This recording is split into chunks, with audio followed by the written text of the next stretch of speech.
Hello बच्चों, आपका हमारे चैनल हिंदी वाणी में स्वागत है। आज हम पढ़ेंगे कक्षा 7वीं की पाठ्य पुस्तक वसंत भाग 2 का 9वां पाठ।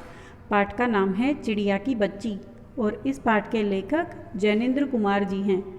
आइए हम पाठ पढ़ते हैं। माधव दास ने अपनी संगमरमर की नई कोठी बनवाई है। उसके सामने बहुत सुहावना बगीचा भी लगवाया है। उनको कला से बहुत प्रेम है, धन की कमी नहीं है और कोई व्यसन छू नहीं गया है। सुंदर अभिरुचि के आदमी हैं। फूल पौधे रकाबियों से होजों में लगे फव्वारों में उछलता हुआ पानी उन्हें बहुत अच्छा लगता है। समय भी उनके पास काफ़ी है। शाम को जब दिन की गर्मी ढल जाती है और आसमान कई रंग का हो जाता है, तब कोठी के बाहर चबूतरे पर तख्त डलवाकर मसनद के सहारे वह गलीचे पर बैठते हैं और प्रकृति की छटा निहारते हैं। इनमें मानो उनके मन को तृप्ति मिलती है। मित्र हुए तो उनसे विनोद चर्चा करते हैं, नहीं तो पास रखे हुए फर्शी हुक्के की सटक को मुंह में दिए ख्याल ही ख्याल में संध्या को स्वप्न की भांति गुजार देते हैं। आज कुछ बादल थे। घटा गहरी नहीं थी। धूप का प्रकाश उनमें से छन छन कर आ रहा था। माधवदास मसनद के सहारे बैठे थे। उन्हें जिंदगी में क्या स्वाद नहीं मिला है, पर जी भरकर भी कुछ खाली सा है।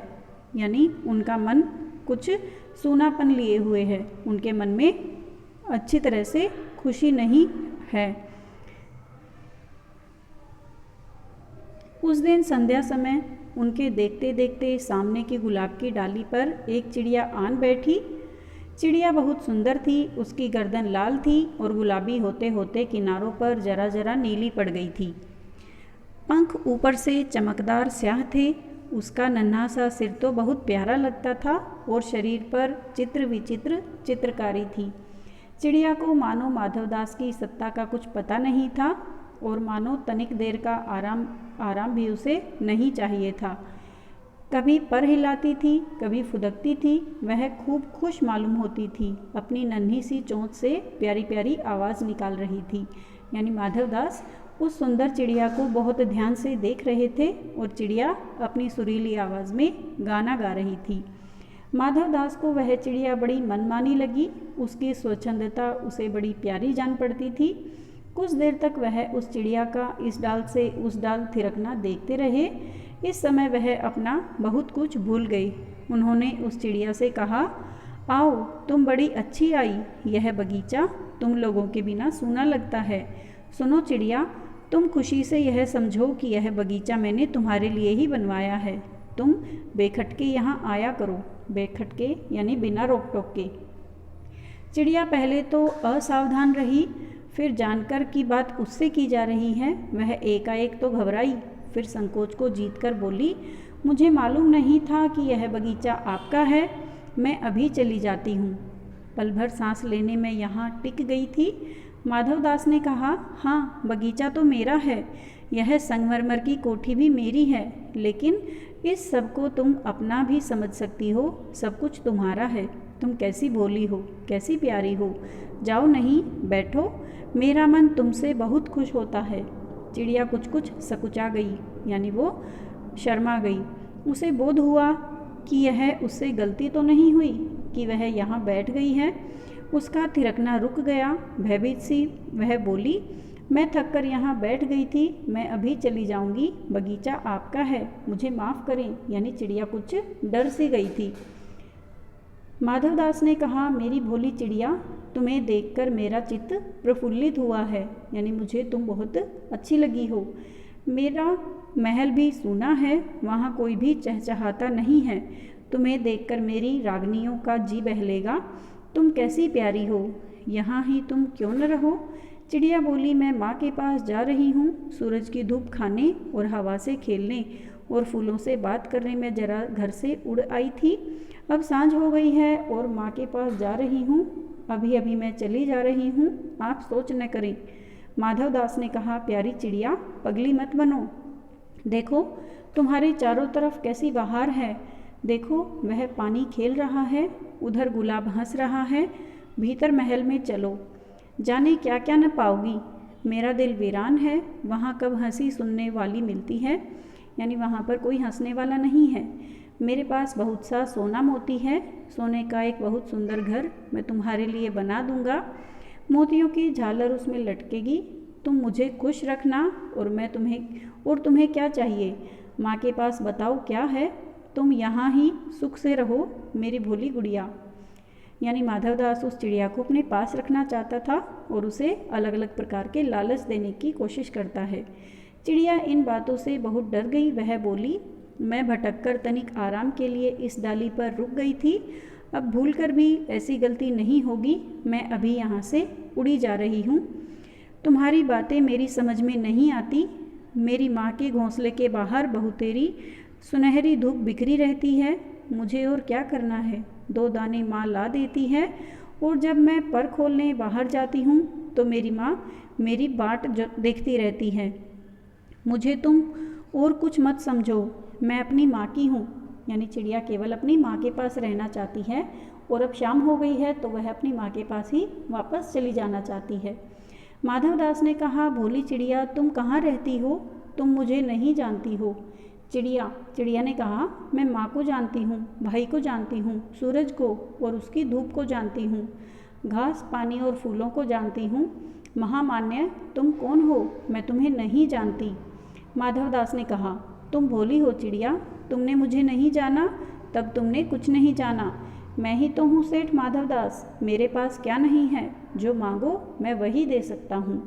चिड़िया ने कहा, पर मेरी तो छोटी सी जात है, आपके पास सब कुछ है, तब मुझे जाने दीजिए। माधवदास ने कहा, चिड़िया तू निरी अनजान है, मुझे खुश करेगी तो तुझे मालामाल कर सकता हूँ। चिड़िया ने कहा, तुम सेठ हो, मैं नहीं जानती सेठ क्या होता है, पर सेठ कोई बड़ी बात होती होगी। मैं अनसमझ ठहरी, माँ मुझे बहुत प्यार करती है, वह मेरी राह देखती होगी, मैं मालामाल होकर क्या होंगी, मैं नहीं जानती। मालामाल किसे कहते हैं, क्या मुझे वह तुम्हारा मालामाल होना चाहिए।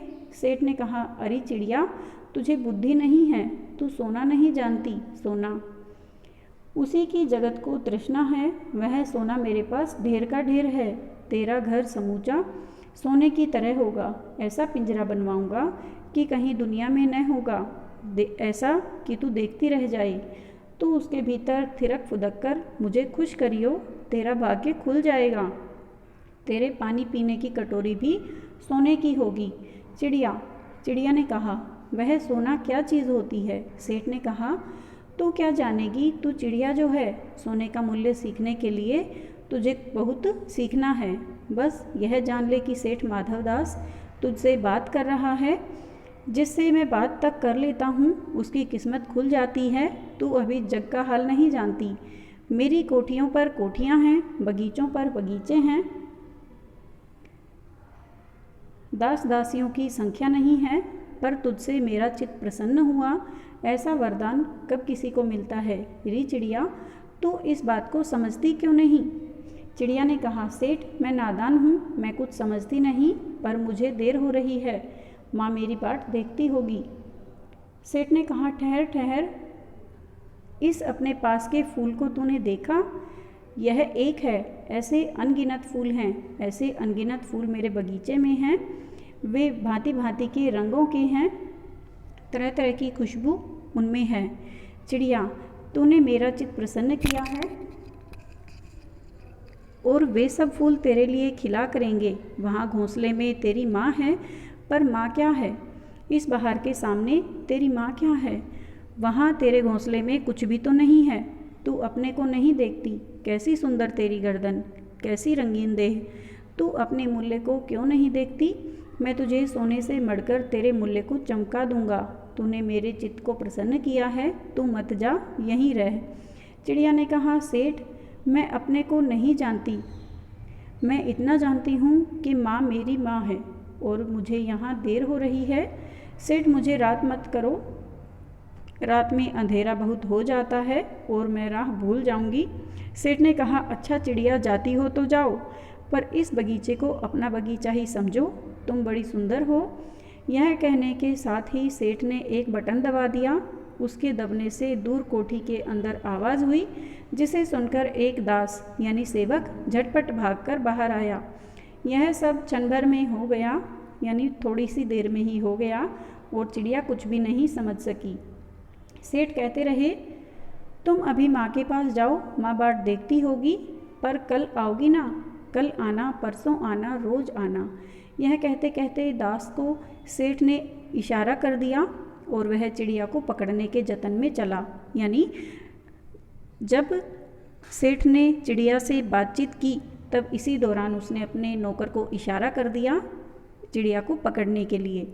सेठ कहते रहे, सच तुम बड़ी सुंदर लगती हो। तुम्हारे भाई बहन हैं? कितने भाई बहन हैं? चिड़िया, 2 बहन 1 भाई। पर मुझे देर हो रही है। हाँ हाँ, जाना है, अभी तो उजेला है। 2 बहन 1 भाई है, बड़ी अच्छी बात है। यानी जो माधव दास है वह चिड़िया को बातों में लगा देता है और पीछे से नौकर को इशारा कर देता है कि वह उस चिड़िया को पकड़ ले। पर चिड़िया के मन के भीतर जाने क्यों चैन नहीं था। वह चौकन्नी होकर चारों ओर देखती थी। उसने कहा, सेठ मुझे देर हो रही है। सेठ ने कहा, देर? अभी कहाँ, अभी उजेला है। मेरी प्यारी चिड़िया, तुम अपने घर का इतने और हाल सुनाओ, भय मत करो। चिड़िया ने कहा, सेठ मुझे डर लगता है, माँ मेरी दूर है, रात हो जाएगी तो राह नहीं सूझेगी। इतने में चिड़िया को बोध हुआ कि जैसे एक कठोर स्पर्श उसके देह को छू गया। वह चीख देकर चिचियाई और एकदम उड़ी। नौकर के फैले हुए पंजे में वह आकर भी नहीं आ सकी। तब वह उड़ती हुई एक सांस में माँ के पास गई और माँ की गोद में गिरकर सुबकने लगी। ओ माँ, ओ माँ, इस तरह से चिड़िया अपनी माँ से बोलने लगी। माँ ने बच्ची को छाती से चिपटाकर पूछा, क्या है मेरी बच्ची, क्या है? पर बच्ची काँप काँप कर माँ की छाती से और चिपक गई। बोली कुछ नहीं, बस सुबकती रही, ओ माँ, ओ माँ। बड़ी देर में उसे ढांढस बंधा और तब वह पलक मीच उस छाती में ही चिपक कर सोई, जैसे अब पलक न खोलेगी। यह एक बहुत सुंदर कहानी है जिसमें एक सेठ के बारे में बताया है। माधव दास वह एक चिड़िया को बहलाकर उसे लालच देकर अपने पास रखना चाहता है, लेकिन चिड़िया बहुत भोली भाली सीधी सादी है और वह केवल अपने माँ के पास स्वतंत्र रूप से रहना चाहती है। आज हमने यह पाठ पढ़ा और समझा। अगले भाग में हम इस पाठ से लिए गए अभ्यास के प्रश्नोत्तर पढ़ेंगे। धन्यवाद।